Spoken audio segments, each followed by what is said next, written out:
The on-board we ride with Hughes. This is where he's really strong out of turn 7 as well. He just gets such a good line and such a good slingshot here. 2/10 of a second up in that first sector.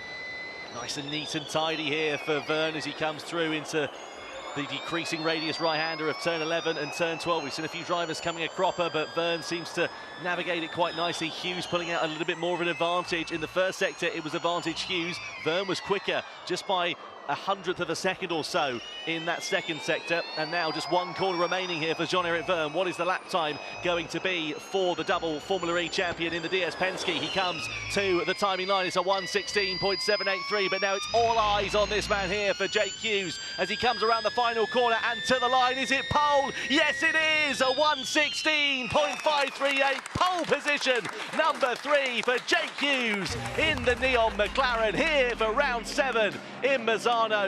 Well, he's been threatening that all afternoon here for qualifying, and right when it mattered, he was able to pull it out of the bag. No mistakes, clean and tidy, and he starts at the head of the field. Superb. Yeah, not bad, mate, not bad. Talk to me. Talk to me, mate. Talk to me. Easy, easy. Well done.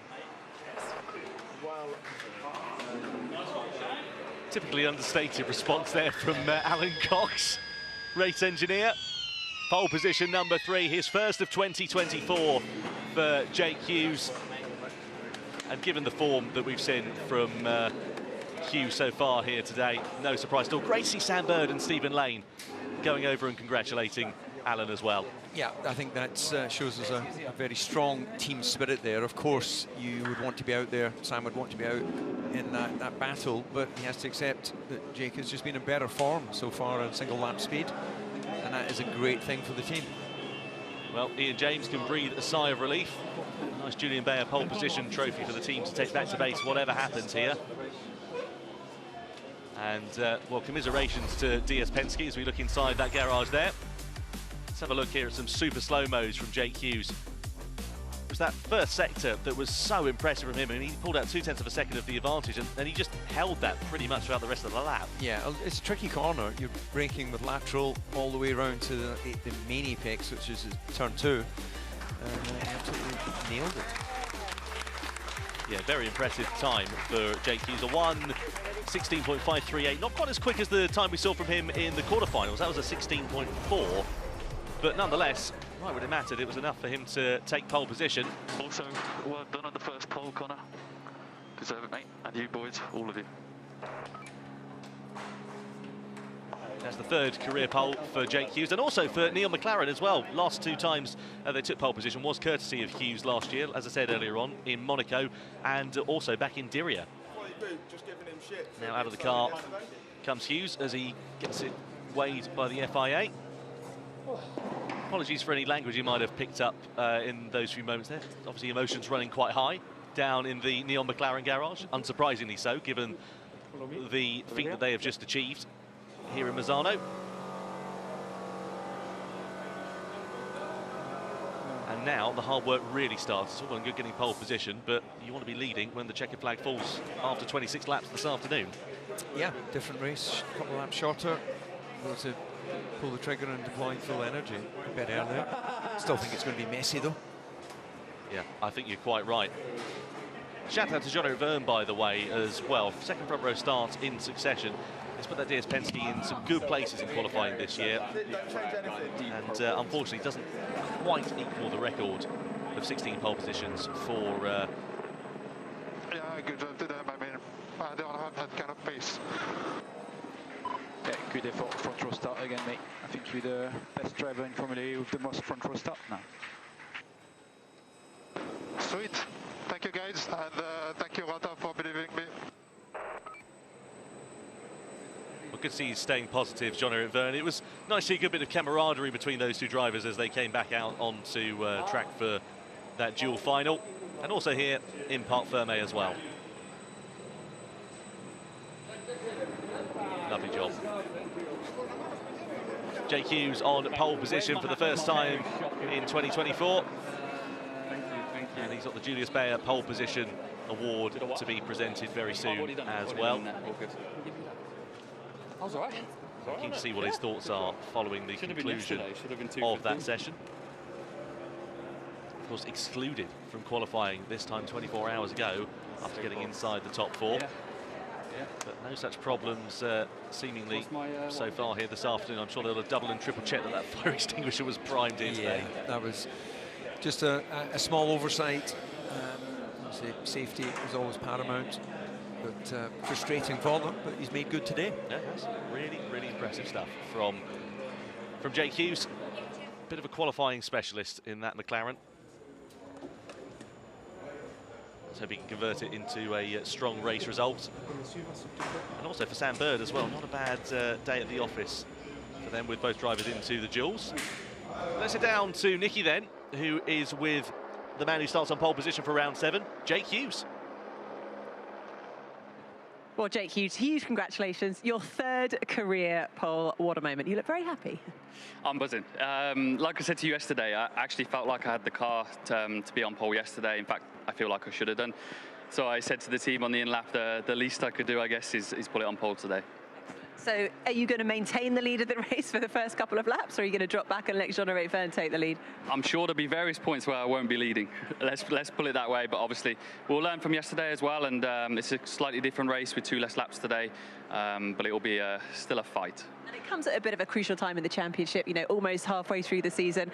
Good to get some points on the board. Yeah, I mean, I guess 3 points for pole, that's nice, but obviously the big points are paid in the race in a few hours, so we'll enjoy this for a bit and then full concentration. Excellent. Well, I'd now like to welcome Susanna Coletta from Women in Motorsport at the FIA to present you with that pole position trophy. A lovely moment there between the drivers, Jean-Eric Verne, who will also be starting alongside him on P2 in the grid. Thank you very much, thank you.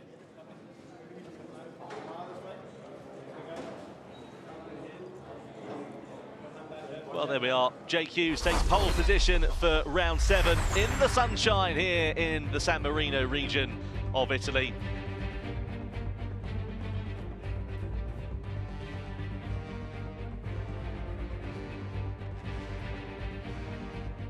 What a joy for Jake Hughes then.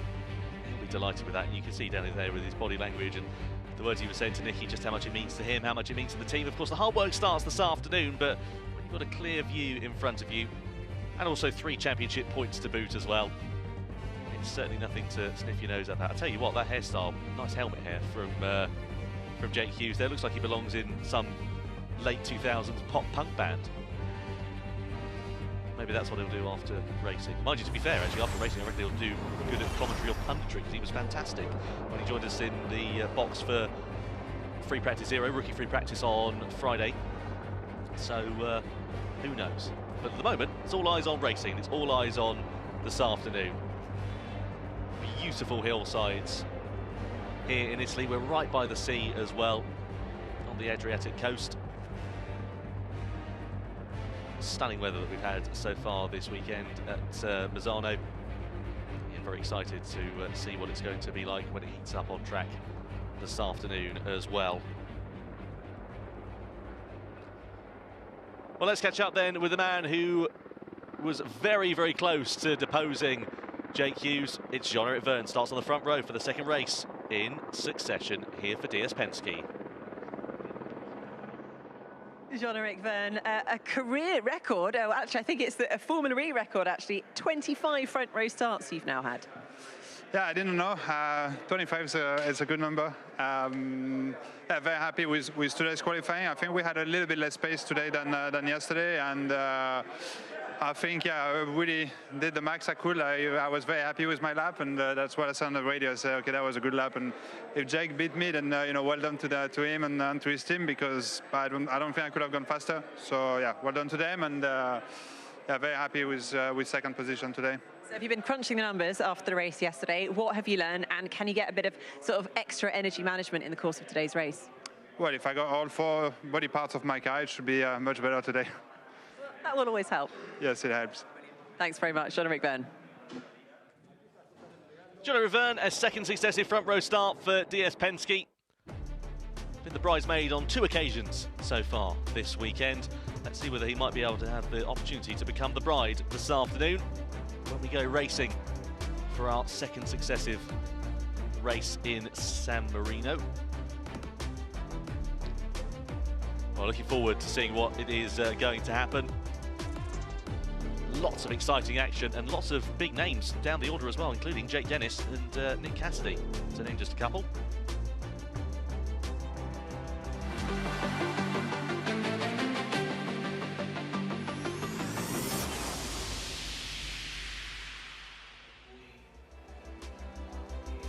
So there we have it. It's Jake Hughes who puts it on pole for Neo McLaren. It was an impressive drive throughout the duels.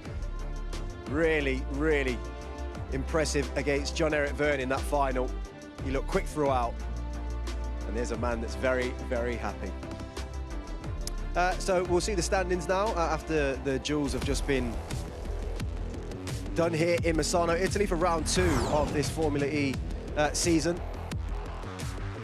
David, that final there, I watched you kind of talking through it as you're just looking at the grid and moving through it.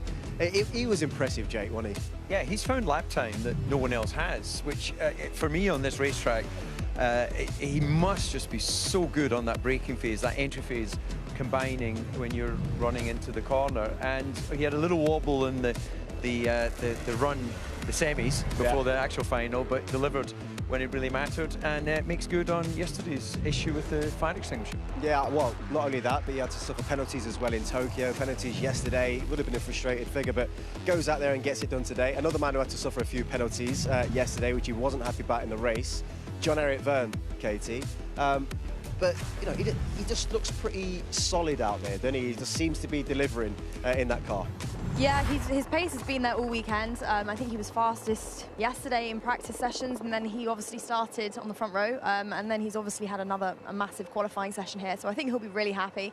Again, it's about the long haul here. It's about the race and the efficiency, so I don't think anybody, you know, we were hearing from Sam Bird, he said, I'm quite happy where I am. I'd like to be around 6th or 8th, and I think that's kind of the benchmark. As long as you're within touching distance of that first group and they're not breaking away, then I think you're in a good place to launch at the end for the race. What of, you know, for people watching at home, people like myself kind of looking at it from the outside, that kind of one lap pace in comparison to race pace, it's a different scenario, David, isn't it? Well, it is, as perfectly displayed yesterday in the race where did Da Costa come from? 14th on the grid, you know. So it's and especially this racetrack, as we know, it's a different way of building to those final few laps. But qualifying, it's all about human and machine in perfect harmony, and you find moments where you feel in control of the car. You're almost thinking the car around the corner, and you have days where everything you decide you want the car to do, it just doesn't talk to you, and that's where you have difficulty. So it's wonderful to see when someone is at one with it, and the pace advantage you had. I think he did a 16.4 in the semis, or was it in the first round? But anyway, he did a time which was significantly quicker than anyone else. That means he was at one with the vehicle. It definitely laid down a marker, didn't it? Well, Karun, I think he's on the E-pad actually, and he's having a closer look at that final for us. Yeah, thanks, JJ. Let's get into it. Jake Hughes did 2 laps, good enough for pole. But what was interesting for me, first of all, first sector, he was very quick. He does a tighter line, gets on that inside curve, and he's almost looking to do a V sort of there and bring it back. If I clear my terrible drawing and play it along, you can see there, straight line in, carries the speed, gets it back into the apex for turn 2. Very tidy run, and all he's thinking about at this stage is about keeping it neat and tidy, because that controls the rear tire temperatures. Into 5, takes a big bite off that inside curb. There, gets onto that blue curb. The car does, you can see from his hand movement, just move about, but it is still a quick run through there. Once again, up at 6 and 7. Watch this. Again, that V formation. He's trying to brake in a straight line there, and by doing that, it keeps stability in the car. As soon as you put any lateral load into the steering wheel and try and brake, the car starts to move around, particularly on the rear. And we saw lots of drivers struggling with that at 7. So taking that tighter line in, making a V of it, allows him to brake later and get a better exit as well. Coming up to the 8-9 chicane, this is where they've all had to really experiment a little bit in terms of bravery on the brakes. But I thought he got a fantastically clean run through there. And at this stage now, he knows he's on a good lap. He could see from the steering wheel and his lap delta that he knows he's on a good lap compared to his previous run. So in the semi-final, he was struggling with rear tire temps, he said to me, and that's where he made a mistake. But on this run now, because he's controlled the pace a little bit on the rear early on in the lap, it meant that when he got to turn 14, he kept it tidy on this occasion, didn't use too much of that outside curb that we see from other people, but got through superbly well to take pole position and the 3 points today. Yeah, some really interesting stuff there. It was a fantastic lap that he put together, but we saw the race yesterday. I mean, people were coming from everywhere to win this race and finding themselves at the top of their leaderboard at times, weren't they, David? Yeah, I think we're going to see something similar. We know it's a 2-lap shorter race, but we've still got these pinch points. 1, 2, 3, there wasn't as many incidents as I thought there was going to be. Yeah. 8 and 9 was a scene of quite a few, and I suspect that will be exactly the same this afternoon. Fewer laps, though, today, Katie. Expecting something slightly different or more the same? Yeah, there's kind of mixed opinions. I think, speaking to McLaren earlier, they were saying that they think it's going to be a similar strategy, so it's going to be similar strengths to the cars that were strong yesterday. I think they're one to watch, though, because they were unlucky in both cases with the cars yesterday. So I'm sure that the launch will just be a couple of laps earlier, as it's a couple of laps shorter. But other than that, I think we're going to have a similar sort of rhythm. Yeah, we are indeed. Well, he went from P22 yesterday after suffering some penalties, and today it was Jake Hughes who managed to put it on pole for Neon McLaren in race 7 of this doubleheader here in Misano. And if yesterday's race is anything to go by, we are in for a treat in a couple of hours' time. We'll see you then. Goodbye.